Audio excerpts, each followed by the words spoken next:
Le damos la bienvenida vía Zoom a Esteban Paulón, diputado nacional electo por el Partido Socialista. ¿Cómo te va? Claro, Muy te buenas vas a comprar noches. las cosas, ¿Qué buenísimo. tal? Buenas noches, ¿cómo están? Bien, bien. Acá Buenísimo, nosotros bueno, muy bien. bueno, estuvo muy Estábamos bien. hablando en la previa, en la presentación sobre la Vale, hola, decisión, bueno, en las bueno. últimas horas la decisión que adoptó el socialismo Tuve que provincial estudiar lo de que estudió nadie apoyar a dice, Sergio Massa en el pero bueno, balotaje del próximo 19 de pero noviembre. ok. Bueno, en principio, preguntarte en Muy términos muy bueno, generales cómo se cocinó esa idea, muy bueno, cómo se salió de muy la bueno, muy neutralidad, bueno. además, que se había propuesto en principio, y bueno, cómo ves la situación para el 19.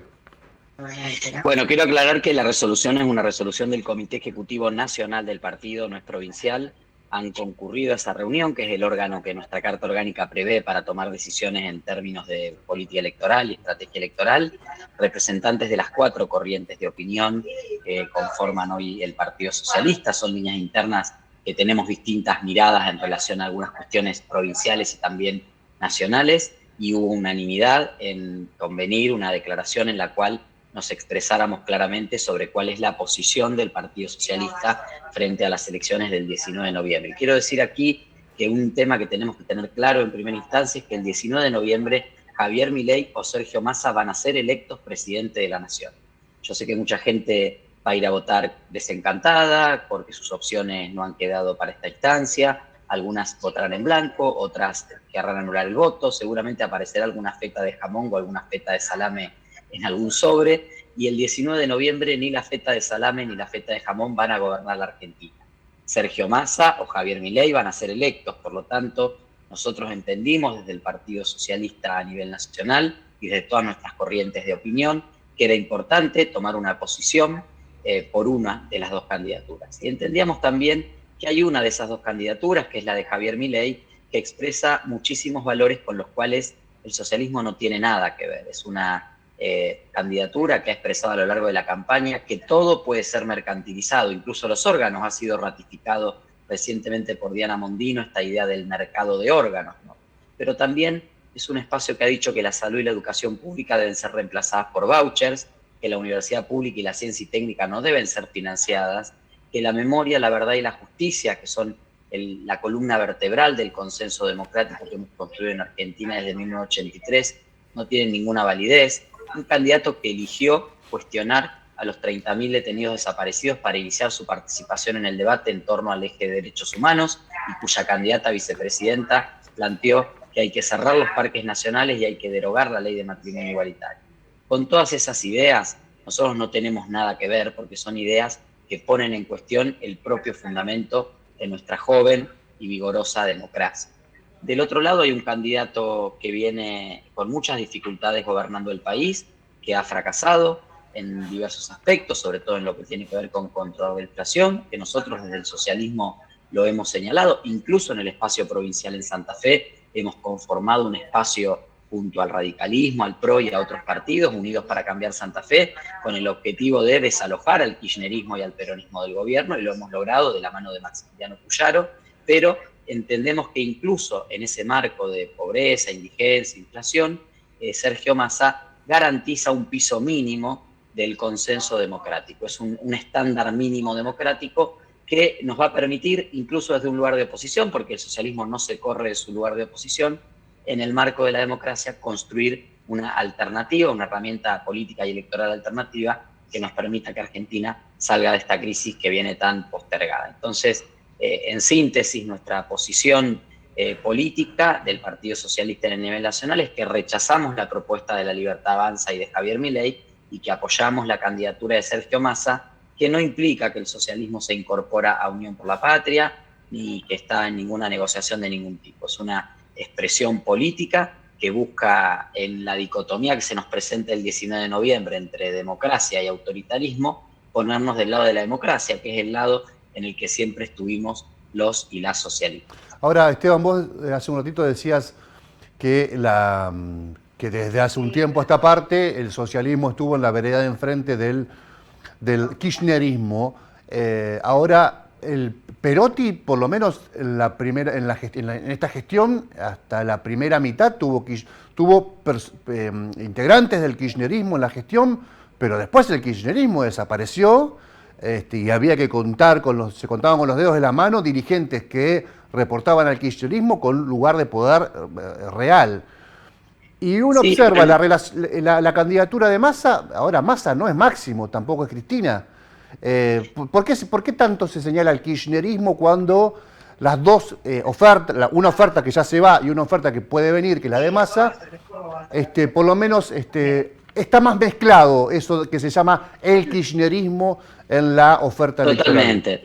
No, nosotros en el documento no lo caracterizamos el momento y el gobierno y el derrotero que ha tenido este gobierno. Sin lugar a dudas, Alberto Fernández llegó al gobierno nacional de la mano de Cristina y de Massa, porque hicieron esta alianza del Frente de Todos para lograr ganar una elección, y luego no tuvieron un programa de gobierno y no tuvieron una propuesta programática para que el país superara la crisis en la que nos dejó el macrismo.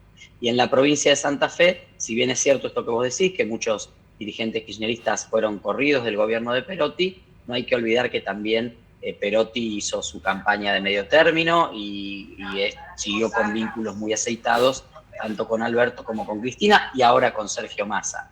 Nosotros en la provincia de Santa Fe teníamos claro qué era lo que teníamos enfrente y hicimos esa unidad amplia y diversa para ganar la elección, y se logró ganar. En el nivel nacional, lo que hacemos es poner en evidencia el riesgo democrático que implica Milei, y poner en evidencia también que, a pesar de las dificultades y de las críticas que tenemos para hacerle al gobierno de Alberto y Cristina, porque Cristina es vicepresidenta de la Nación, y a esta candidatura de Massa, que está también acompañada por Perotti, por Cristina, por Máximo, que fue candidato a diputado con él, esta nueva expresión política que hoy se llama Unión por la Patria.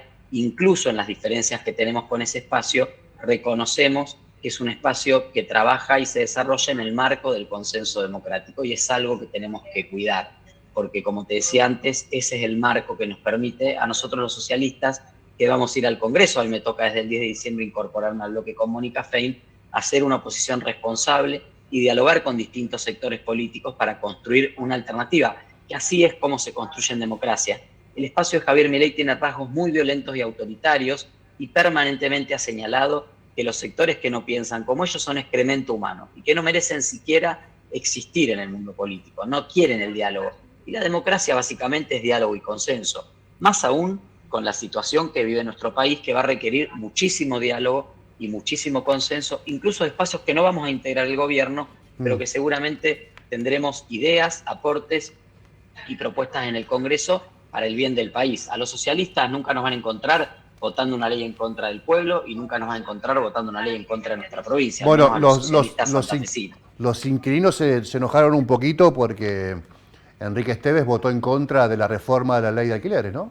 No, a ver, primero fue una abstención, y segundo, ¿sabés por qué fue la abstención? ¿Por qué? Porque nosotros le pedimos al kirchnerismo en la Cámara de Diputados de la Nación las modificaciones que después sí concedieron en el Senado. Por eso, cuando la ley vuelve, nosotros la votamos. El socialismo planteó claramente, Enrique y Mónica Fein plantearon claramente 2 o 3 modificaciones que en su momento en diputados, como el Unión por la Patria tenía la mayoría, no las aceptó. Siempre esa actitud de no escuchar a las diferencias, que es lo que tiene, y le pedimos a Sergio Massa en tanto candidato, y si es el triunfador de la elección, que modifique esa actitud y que realmente escuche lo que están diciendo otras fuerzas políticas, porque nosotros pedimos exactamente la modificación que luego incorporó el kirchnerismo en el Senado. Lo que pasa es que, para no dar el brazo a torcer en diputados, forzaron que la ley vaya al Senado, y cuando la ley volvió con las modificaciones que el socialismo había pedido y que eran las que los inquilinos pedían, votamos a favor de la ley. En ningún momento votamos en contra de la ley de alquileres, como se filtró intencionadamente por algunos sectores políticos que intentan meternos a todos en el juego de la grieta. Y ese juego de la grieta lo único que hizo fue generar un gran fracaso de los proyectos políticos de los últimos años y traer a la escena política a una figura autoritaria como Javier Milei. Está bien la relación, porque te confieso, yo me quedé con el titular, Esteves votando en contra.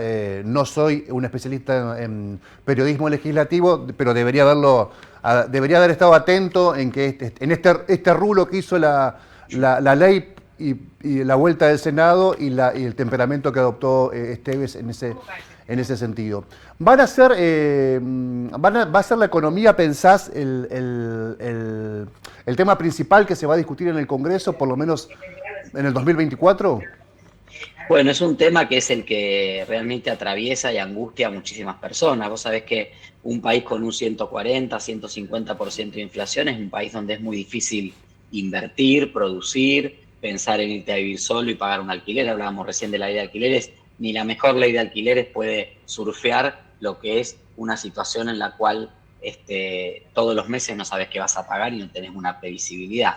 Por supuesto, esto también impacta fuertemente en la pobreza y la indigencia, que son temas que yo creo que hay que abordar urgentemente porque Argentina no puede aceptar seguir viviendo con un 40% de su población en la pobreza y con un 60-65% de niños y niñas viviendo en hogares pobres. Entonces ahí tenemos desafíos muy importantes, creo que son temas que se van a discutir, también temas vinculados a la industria. Creo que hay que darle un orden a la macroeconomía en el país y a la economía del país. Esto es lo que planteamos nosotros en campaña y planteó muy claramente nuestro candidato a presidente, Juan Schiaretti, que lamentablemente no llegó al balotaje. Ojalá hubiéramos estado el 19 discutiendo junto a Juan Schiaretti una propuesta de país, pero creo que ahí también de nuestra campaña pueden salir buenas ideas para pensar colectivamente cuáles pueden ser las vías para lograr un plan de estabilización que permita bajar la inflación, que permita que las personas puedan vivir con mayor previsibilidad y tranquilidad, y sobre todo que permitan la producción y el crecimiento de la industria. Vos sabés que Argentina es un raro caso de los pocos países de América Latina y nada nos hace diferente a nuestro vecino, al contrario, tendríamos más potencial. Sin embargo, Argentina, por sus crisis recurrentes, es el único país de Sudamérica que en los últimos 20 años no amplió, no creció su Producto Bruto Interno per cápita. Entonces, tenemos un Producto Bruto Interno apenas superior al que teníamos, pero tenemos una población mucho mayor, de 40, 42, 44 millones de habitantes, pasamos a entre 47 y 49, nunca llegaron los datos definitivos del censo, pero digamos fue mayor el crecimiento poblacional que el del tamaño de la economía, y ese es un desafío importante, porque para poder tener políticas de distribución, reducir la pobreza, generar empleo de calidad, que haga aportes, que pague obras sociales y que tenga a los trabajadores y trabajadoras registrados, se requiere que la economía crezca y que se genere sobre todo empleo privado, que es el que agrega muchísimo valor a la cadena de la economía, así que ahí seguramente va a ser un tema muy preponderante en el Congreso. Incluso te diría, me animo a decir que tal vez una de las primeras leyes que me toque a mí, por lo menos una vez asumido en el Congreso, discutir va a ser el presupuesto, porque no veo en el cronograma electoral que tenemos y las fechas que luego corren hasta el 10 de diciembre, donde ya los nuevos diputados creo que juramos una semana antes, no veo mucho el margen de tiempo para que el presupuesto se pueda discutir con la actual composición de la Cámara, así que bueno, entiendo que nos vamos a meter de lleno en una discusión económica, pero también va a ser para el socialismo importante discutir varias cuestiones sociales, porque creemos que ahí también hay temas pendientes para abordar con urgencia en el Congreso de la Nación. Esteban, hay muchísimas personas que recuerdan tu paso por la gestión pública en el área de diversidad, la gestión de Miguel Lifchit, te recuerdan como una dirección, una secretaría, no recuerdo qué estatus tenías, pero de mucha gestión, muy presente. Y, ¿por qué no decirlo? Te recuerdan con mucho cariño también. Lo que vino después fue la nada en ese área, o muy poco, un área muy flemática, desarmada, sin gestión. Y muchas veces escuchamos en campaña a Mónica Fein, a Clara García decir, bueno, hemos gestionado con los equipos de Miguel, sabemos lo importante que fue esa gestión en todas las áreas. Uno escucha a Maxi Puyaro decir lo mismo. Integré el equipo de Miguel, le vamos a dar así impronta. Y por lo tanto uno dice, bueno, dos personalidades de la política que van a tener roles importantísimos desde el 10 de diciembre, están diciendo o nos dijeron que la impronta Lifchit va a estar presente en la gestión, por decirlo de una manera muy resumida. Ahora fíjate vos que todo lo que ha trascendido de áreas obviamente relevantes, seguridad, economía, producción, medio ambiente. Y todavía no sabemos, tal vez vos sí, pero quién va a estar en la Secretaría de Derechos Humanos, en el área de diversidad, en el Ministerio de la Mujer. Es como algo raro, ¿no? Porque tal vez es una falencia mía y yo no lo sé y esto ya está resuelto, o no. ¿Cómo lo estás siguiendo vos? Yo no tengo información al respecto. Entiendo que las áreas de género y diversidad vuelven a desarrollo social, como estaban en el momento en que nosotros estábamos en la gestión, que eso te permite dar una respuesta mucho más ágil y más rápida en cuanto a las necesidades sociales de la comunidad, que son muchas, y también te permite transversalizar las políticas públicas con otras áreas como adultos mayores, juventud, deporte, niñez, porque son áreas que van de la mano, porque obviamente las personas del colectivo LGBT no somos personas que vivimos en una burbuja, que somos jóvenes, que toda la vida tenemos la misma edad, que no tenemos necesidades, sino que habemos niños y niñas, adolescentes, adultos mayores, personas que viven en distintos lugares del territorio. Así que entiendo que van a estar bajo la órbita de Vicky Tejeda, de la ministra de Desarrollo Social. Nosotros creemos que no solo es importante que estas áreas estén jerarquizadas, sino como fue en la gestión de Miguel Lifshitz, que tengan presupuesto y que tengan acción. Nosotros vivimos una experiencia a lo largo de la gestión que está terminando, de Omar Perotti, donde hubo una gestualidad de jerarquizar el área de género e igualdad, que en realidad significó una degradación de diversidad sexual, que era una subsecretaría y pasó a una dirección provincial, lo que es específico del colectivo LGBT, que es lo que yo tenía a mi cargo, pero hubo una gestualidad de un ministerio de la igualdad y el género. Y ese ministerio fue una cáscara vacía. No hay una sola política que la comunidad recuerde ni valore. Las comunidades no se sintieron incorporadas. Nosotros con mucho menos presupuesto probablemente, pero con mucha actitud militante y un trabajo territorial muy importante en toda la provincia, generamos una gestión, como bien vos decías, que dejó una marca, que dejó una huella, y sobre todo porque la hicimos de la mano de las organizaciones y los colectivos, y este gobierno se dedicó mucho a trabajar, al menos en estas áreas, con las organizaciones políticas más afines, dejando de trabajar con organizaciones que tienen un trabajo maravilloso y que realmente le hubieran permitido multiplicar muchísimo su accionar. Así que lo que esperamos de lo que viene es que haya decisión política, que haya presupuesto y que obviamente estas áreas tengan el lugar que merecen, porque creemos que son desigualdades que aún existen y que hay que abordar. En mi caso, obviamente, me va a tocar desde la Cámara de Diputados de la Nación mirar un poco más de cerca lo que pasa a nivel nacional, no solo con la agenda LGBT, sino claramente en una agenda de un país que está queriendo salir de una crisis, que va a enfrentar desafíos muy importantes, pero obviamente yo soy una persona que no me escindo, no me puedo dividir. Soy Claro. esto, soy lo que soy un activista LGBT, este es un tema de mi preocupación también, y en lo que de mí dependa, obviamente, conversaré con la ministra Tejeda y con el gobernador para tratar de que estas políticas sigan teniendo la impronta que tuvieron en la gestión de Miguel, que como bien vos decías, fue una gestión que hizo eje en el feminismo, en la disidencia, en lo que tenía que ver con el ambiente, y por eso también para nosotros era tan importante que el Ministerio de Ambiente permaneciera como tal, y eso es una discusión que obviamente, una conversación que se saldó favorablemente con el futuro gobernador. Sí, seguramente tendremos ocasión de conversar sobre qué idea tienen y yo aportar también mi experiencia en lo que pueda, porque creo que es muy importante que esto también sea un sello de la gestión que se inicia. Esteban, gracias, un fuerte abrazo y gracias por comunicarte con nosotros. Gracias a ustedes. Gracias. Muchas gracias. Chau, chau. Esteban Buenas noches, Paulón. hasta luego. Gracias. Esteban Paulón, diputado nacional electo dentro del socialismo, integró la lista, el espacio conducido por Juan Schiaretti a nivel nacional y, bueno, logró una banca en el Congreso Nacional. Bueno, nos escriben dos personas, una totalmente en desacuerdo con el socialismo y su resolución nacional de adhesión a Massa. Bueno, muchas gracias, esta señora. Y también nos escribe el 129, nos manda un mensaje de voz y nos escribe además, nos dice que está de acuerdo. ¿Está de acuerdo? Dice unas perlitas más, cuenta, pero algo parecido a lo que había dicho yo. Tanto se demoró en adherir a Massa, y bueno, capaz que había que debatirlo mucho. La opción en blanco no parece ser una opción de bancar el mostrador en un momento difícil, pero es una opción constitucional, háganlo, aquel que lo sienta, no está prohibido, está permitido, lo banca la Constitución. Mi idea es que si vos considerás feo, sucio y malo a un costado, la mejor idea de evitar que eso que vos señalás como una situación, un salto al vacío, le opongas un nombre propio, aunque no te guste y aunque te vayas a tener que votar en ayunas por la persona que está enfrente. Esa es mi opinión, ustedes pueden opinar distinto, como el amigo de la semana pasada que me saludó muy, muy amablemente y me acusó de cosas que yo no soy. Además, toda la historia la poca historia que tengo, jamás me coloqué en la vereda de este amigo que me puso en esa vereda y me dijo, sos un gordito acá, me dijo. Y la verdad que no te voy a permitir que me acuses de gordito. Vamos a una pausa, ya volvemos.